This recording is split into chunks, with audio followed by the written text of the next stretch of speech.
जब भी बात होती है इंसानों को स्पेस में भेजने की, तो सबसे बड़ा सवाल क्या होता है? सुरक्षा, है ना?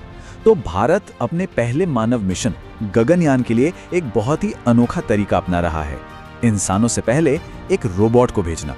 चलिए आज जानते हैं भारत की इसी रोबोटिक स्पेस पायनियर व्योममित्र के बारे में। जरा सोचिए, किसी को पहली बार अंतरिक्ष के उस अनजान, खतरनाक सफर पर भेजना है। कैसे पक्का करेंगे कि सब कुछ सेफ है? किसी इंसान को सीधे भेज देना तो बहुत बड़ा रिस्क है। तो फिर सवाल यह है कि अंतरिक्ष यात्रियों से पहले कौन जाता है? तो इस सवाल का जवाब भारत ने दिया है एक रोबोट के रूप में, और यही है हमारी आज की कहानी का हीरो। और वो जवाब है व्योममित्र। ये कोई मामूली रोबोट नहीं है, ये एक सेमी ह्यूमनॉइड रोबोट है जिसे इसरो ने तैयार किया है, और इसका मिशन है भारत के पहले एस्ट्रोनॉट्स के लिए रास्ता बनाना, उनसे पहले हर खतरे का सामना करना। इसका नाम भी बहुत खास है। ये संस्कृत के दो शब्दों से मिलकर बना है, व्योम, जिसका मतलब है अंतरिक्ष, और मित्र यानी दोस्त। तो व्योममित्र का मतलब हुआ अंतरिक्ष में दोस्त, और सच कहें तो यही तो इसकी भूमिका है, एस्ट्रोनॉट्स के लिए एक भरोसेमंद साथी बनना।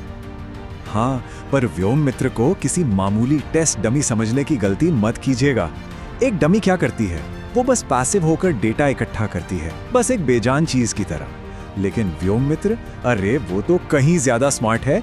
वो एक्टिवली स्पेसक्राफ्ट के सिस्टम को चला सकती है, जमीन पर बैठे कंट्रोल रूम से बात कर सकती है, और यहाँ तक कि इंसानों की तरह काम करने की नकल भी कर सकती है। तो सवाल उठता है कि व्योममित्र का असली मिशन है क्या?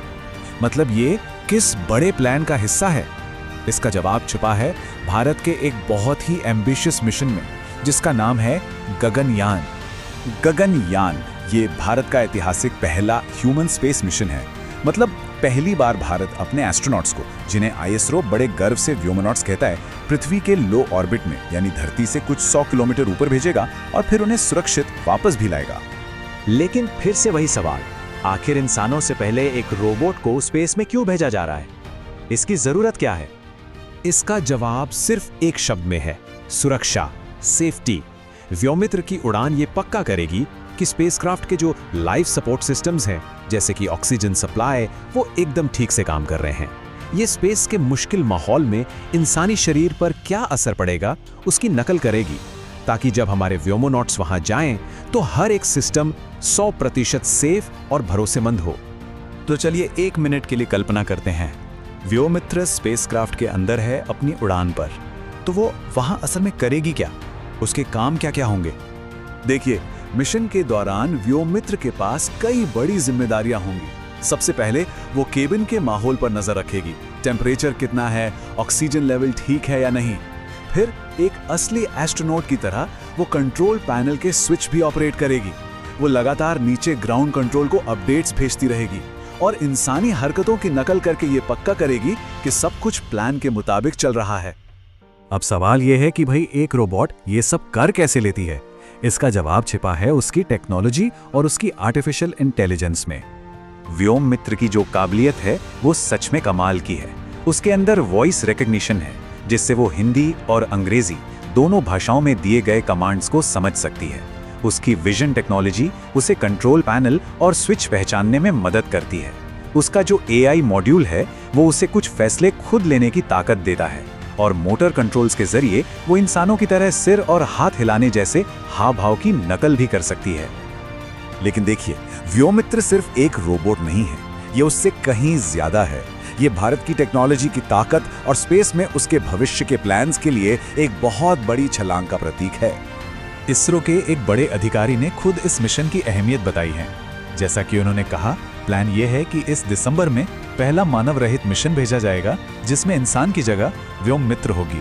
ये पूरी दुनिया के सामने भारत की तकनीकी काबिलियत को साबित करेगा। तो ये सब होगा कब? देखिए, 2020 में व्योममित्र को दुनिया के सामने लाया गया था। अब जो प्लान है उसके हिसाब से दिसंबर 2025 में उसकी वो ऐतिहासिक उड़ान होगी, और अगर सब कुछ ठीक रहा तो 2027 की पहली तिमाही में भारत अपने पहले व्योमनॉट्स को अंतरिक्ष में भेजकर एक नया इतिहास रचेगा। तो आखिर में व्योममित्र भारत की आत्मनिर्भरता की जो भावना है, उसका एक जीता जागता सबूत है। ये टेक्नोलॉजी पूरी तरह से भारत में बनी है, जो ये दिखाती है कि भारत अब रोबोटिक्स, एआई और स्पेस साइंस जैसे मुश्किल से मुश्किल फील्ड्स में भी महारत हासिल कर रहा है। और जरा सोचिए, ये कहानी सिर्फ गगनयान पर ही खत्म नहीं होती। व्योममित्र के लिए जो टेक्नोलॉजी बनी है उसका इस्तेमाल भविष्य में दूसरे ग्रहों पर चलने वाले रोवर्स में हो सकता है, या फिर स्पेस में सैटेलाइट ठीक करने वाले रोबोट्स में, और क्या पता शायद एक दिन चांद पर बनने वाले भारतीय बेस में एस्ट्रोनॉट्स की मदद करते हुए भी हमें ऐसे ही रोबोट्स दिखें। ये पूरी बातचीत हमें एक बहुत ही दिलचस्प सवाल पर लाकर छोड़ देती है। जब किसी देश का स्पेस पायनियर मतलब अंतरिक्ष में रास्ता दिखाने वाला एक रोबोट हो, तो ये स्पेस एक्सप्लोरेशन में आर्टिफिशियल इंटेलिजेंस और रोबोटिक्स के भविष्य के लिए क्या मायने रखता है? वाकई ये एक सोचने वाली बात है।